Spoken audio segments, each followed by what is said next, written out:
नमस्कार दोस्तों, अगर आप लोग भी फिक्स डिपॉजिट में इन्वेस्ट कर रहे हैं तो आरबीआई के नए नियम के मुताबिक आपका फिक्स डिपॉजिट काफी ज्यादा प्रभावित हो सकता है, क्योंकि ये फिक्स डिपॉजिट पे मैच्योरिटी को लेकर के अपडेट आया है। अगर आपने किसी भी बैंक में एफडी करा रखी है या फिर कहीं भी आरबीआई अप्रूव्ड ऐसी संस्थाओं में, ऐसी ऑर्गेनाइजेशन में, ऐसी कंपनी में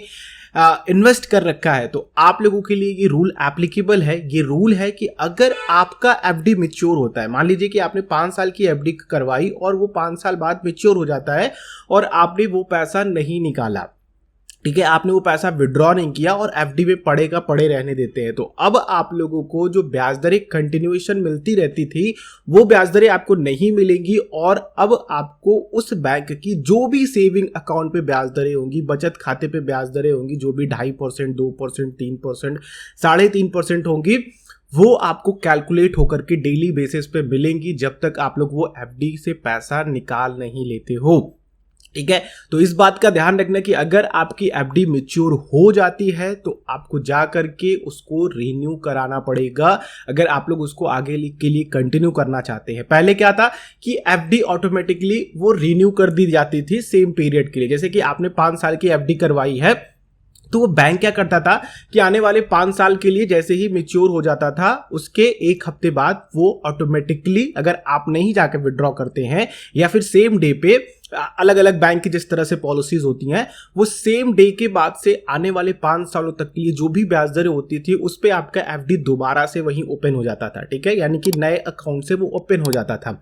लेकिन अब नया अकाउंट एफडी का नहीं ओपन होगा, वही अकाउंट नंबर रहेगा जब तक आप लोग उसको जाकर के रिन्यू नहीं कराते। तो इसके लिए 2 सोल्यूशन है आपके लिए कि अगर आप लोग एफडी करा रहे हो और आप सोच रहे हो कि हमें भैया इमरजेंसी फंड क्रिएट करना है, तो इमरजेंसी फंड के लिए एफडी आप लोग कुछ 5, 10, 20 हजार हर महीने डाल रहे हो, तो आप लोग जो भी टेनर के लिए चूज कर रहे हो, 1 साल के लिए चूज कर रहे हो, तो आप कर सकते हो कि इन्वेस्टमेंट करते समय, एफडी खोलते समय रिन्यू का ऑटोमेटिकली, ठीक है,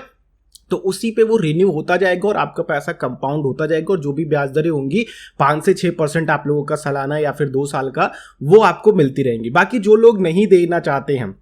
रिन्यू के लिए और जो एज अ इन्वेस्टमेंट देख रहे हैं, तो वो क्या करें कि उनको या तो रिन्यू का ऑप्शन आने से पहले ही जाकर के पैसा निकाल लें, ठीक है, या फिर आप लोग उसमें पड़े रहने दे, कोई दिक्कत नहीं है, क्योंकि अगर आप लोगों का पैसे की जरूरत नहीं पड़ती है तो एटलीस्ट आपको 2 से 3% का जो भी ब्याज दरें होंगी बचत खाते पे, और जो भी बचत खाते में ब्याज दरें बढ़ती या फिर घटती रहेंगी उसी हिसाब से आपको ब्याज दरें भी वहां पे कैलकुलेट होकर के मिलती रहेंगी। दोनों कंडीशन में आपका फायदा है, जो भी आप लोग चाहते हैं वो कर सके। लेकिन इमरजेंसी फंड वालों के लिए पहला ऑप्शन जो मैंने बताया ना, कि वो क्या कर सकते हैं कि रिन्यू वाले ऑप्शन को चूज करके अपने एफडी को ओपन करा सकते हैं। तो ये था सोल्यूशन और ये थी प्रॉब्लम और ये थी नई अपडेट।